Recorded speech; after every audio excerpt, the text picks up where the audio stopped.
안녕하세요. 대치투자 프로젝터링 4기 2팀입니다. 오늘은 서울 CBD 권역에 위치한 시그니처 타워의 투자 제안을 드리려고 합니다. 투자 설명은 다음과 같은 순서로 진행하겠습니다. 시그니처 타워 메이 펀드의 전략은 밸류애드, 을지로, 8%라는 세 가지 키워드로 요약할 수 있습니다. 시그니처 타워는 CBD 확장 권역인 을지로에 위치한 초대형 복합 오피스 빌딩입니다. 더불어 긍정적인 경제 전망을 바탕으로 을지로 3가 집가 상승 추세에 따라 자산 가치 상승이 기대됩니다. 추가로 저층부 리테일 용도 변경을 통해 배당 수익화 확대할 계획입니다.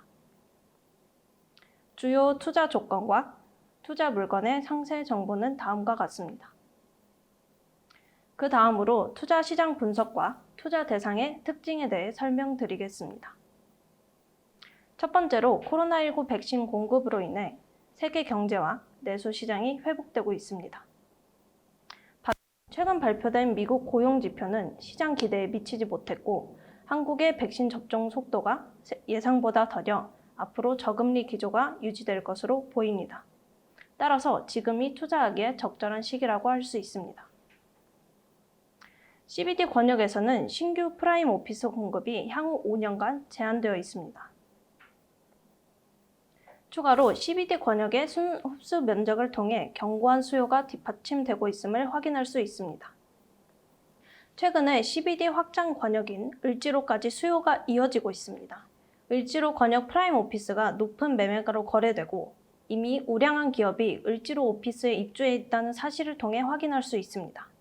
추가로 을지로 상권이 활성화됨에 따라 CBD 주요 권역 못지않게 이미 주요 업무 권역 지구로서 경쟁력이 있다는 것을 증명하고 있습니다. 더불어 을지로 권역은 세 가지 측면에서 수익 상승 여력이 있습니다. 첫 번째로 을지로 3가 재개발 사업이 진행되고 있지만 아직까지 지가 지수는 CBD의 다른 권역에 비해 낮은 수준입니다. CBD의 종로 지역과 임대료를 비교했을 때 을지로는 아직 임대료가 상대적으로 낮습니다. 따라서 투자 자산으로서의 경쟁력은 입증된 반면 지가와 임대료 상승 여력이 있습니다.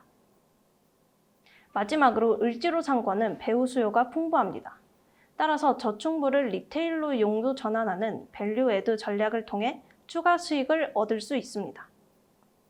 시그니처 타워는 주변 오피스 빌딩과 비교했을 때 바닥 면적, 전용률 등의 요소에서 상대적으로 우위에 있는 반면 NOC는 비등하거나 낮아 임차인 유치에 유리합니다. 따라서 안정적인 수익을 얻을 수 있으면서도 추가적인 수익 상승을 기대할 수 있는 시그니처 타워를 투자 대상으로서 제안드리는 바입니다. 다음은 투자 전략입니다. 시그니처 타워의 가치 극대화를 위한 밸류애드를 진행할 것입니다. 기존 리테일은 유지하되 2, 3층의 오피스를 리테일로 변경하여 자산가치 상승과 추가적인 임대 수익을 계획합니다. 밸류애드는 현 시점 최선의 전략입니다. 저금리 기조가 유지되고 있는 현재 매입 가격 상승으로 인해 서울 프라임 오피스의 캡레이트는 하락하는 추세입니다. 이로 인해 낮아진 에쿼티 수익률을 시그니처 타워는 밸류애드로 회복하고자 합니다. 시그니처 타워 밸류애드 전략의 영향으로 상권 확대, 공유 오피스, 리테일 세 가지 요소의 시너지 효과가 기대됩니다. 을지로 상권 확대로 우량 임차인인 패스트5 내 유동인구가 유입되며 공유 오피스 운영이 활발해질 것입니다. 패스트5 또한 주변 유동인구를 흡수할 것입니다. 이렇게 흡수된 유동인구로 건물 내 리테일이 활성화되며 확대된 상권과 공유 오피스, 그리고 리테일은 증가한 유동인구를 중심으로 선순환이 기대됩니다. 시그니처 타워의 리모델링 계획은 IM 22페이지 상단을 참고해 주시기 바랍니다. 밸류애드 유무에 따른 자산가치 차이는 다음과 같습니다. 밸류애드를 하지 않았다면 포기해야 하는 자산가치는 1134억입니다. 다음은 리테일 계획입니다. 모든 리테일을 OTD 코퍼레이션과 책임임차 계약을 맺어 시그니처 타워의 을지로 상권 랜드마크화를 계획합니다. OTD의 F&B, 여가, 문화 중심의 리테일은 특별한 경험에 대한 현재 세대의 욕구를 충족시켜 집객 효과를 더욱 높일 것입니다. 네, 다음은 재원 조달 계획입니다. 저희 투자 구도는 이와 같이 형성되어 있습니다. 저희는 총 1조 641억 원을 조달하여 시그니처 타워를 투자했습니다. 현재 CBD 평균 캡 레이트는 3.5%로 형성되어 있습니다. 네, 저희 시그니처 타워의 캡 레이트는 3.46%로 적정가로 구입한 것을 알 수 있습니다. 다음은 주요 가정사항인데 임대료, 렌트프리, 리모델링 비용 등 다양한 가정사항들을 반영하여 있습니다. 네, 저희 재원 조달 계획은 선순위, 후순위, 에쿼티로 구성되어 있습니다. 선순위의 경우 DB손해보험 등 보험사로 구성되어 있으며 후순위의 경우 신한캐피탈 등 캐피탈사로 구성되어 있습니다. 그에 대한 세부사항입니다. 그 결과 저희가 얻을 수 있는 보유기간 기대 현금 흐름입니다. 21년에 저희가 리모델링을 계획하였고 22년부터 2층, 3층 리테일의 용도 변경이 가정되어 있습니다. 그때부터 저희 수익률은 5.282%부터 28년 6.767%까지 상승하는 걸 볼 수 있고 매각 금액이 반영되어 이제 연평균 배당 수익률은 5.39%, 8.03%의 내부 수익률을 거두는 것을 볼 수 있습니다. 다음은 엑시 전략에 대해 발표하도록 하겠습니다. 먼저 대형 임차인 관리 방안에 대해 말씀드리도록 하겠습니다. 현재 롯데자산개발은 2개 층을 쓰고 있고 패스트5는 3개 층을 쓰고 있는 상태입니다. 구체적으로 말씀드리면 이번 펀드는 2028년 5월 엑시스하게 됩니다.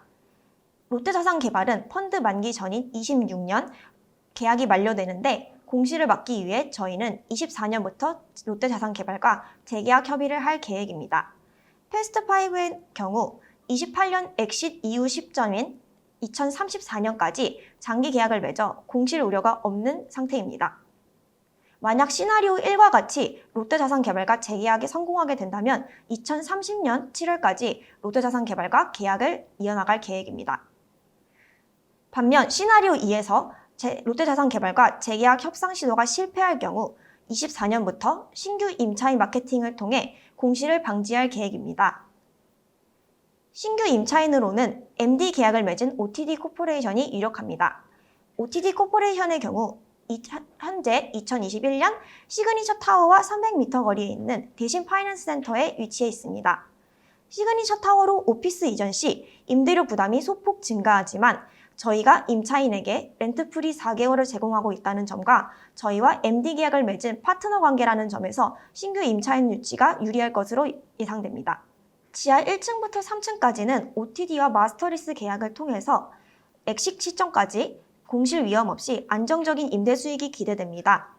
또한 대형 임차인과 장기 계약 및 재계약 혹은 신규 임차인 협상을 통해서 엑식 시까지 대형 공실 발생 리스크가 최소화되었습니다. 또한 저희는 밸류에드 전략을 통해 기대 매각 차익이 3,359억 원이 예상되고 있습니다. 다음으로는 위험 및 위험 관리 방안을 설명드리겠습니다. 펀드 운용 기간 중 매매 계약, 임대차 승계, 세금 임차 관련 법률 분쟁 가능성이 있습니다. 저희는 랜드마크급 오피스 거래 실적이 우수한 법무법인 율총과 계약하여 해당 리스크를 방어할 것입니다. 또한 임대료 연체 또는 임대차 계약 중도 해지로 운용 수입이 감소할 가능성이 있습니다.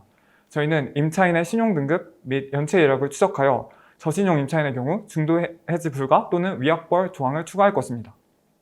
또한 PM과 FM 등 건물 관리 비용이 증가할 가능성이 있습니다. 저희는 대형 오피스 관리 실적이 우수한 S1과의 계약을 통해 해당 리스크를 최소화할 것입니다. 또한 안전사고나 기계장치 고장, 자연재해 등은 재산종합보험 및 화재보험을 통해 대비할 것입니다. 또한 본건 리모델링 공사는 200억 원 미만의 비용으로서 대형 건설사와 계약이 불가능합니다. 신용 위험이 높은 중소건설사와 계약하는 만큼 책임 준공 의무 조항과 계약 금액 조정 불가 조항을 적극 사용할 것입니다. 저층부 리테일화로 인해 유입 인구가 증가하고 이에 따라 전염병 확산에 대한 위험을 추가 부담하게 됩니다. 저희는 정기적인 방역 및 소독을 실시하고 또 전염병이 확산 시 저층부 리테일과 고층부 오피스를 완전히 격리하여 건물 전체가 폐쇄되는 위험을 차단할 것입니다. 이외에 저희가 통제 불가능한 자산 매입 관련 위험, 매각 지연 및 손실 위험, 정부 정책 관련 위험, 그리고 기타 인지되지 않은 위험이 발생할 수 있습니다. 그러나 발생 가능한 위험을 지속적으로 평가하고 관리하여 투자자에게 불이익이 발생하는 상황을 최소화할 것입니다.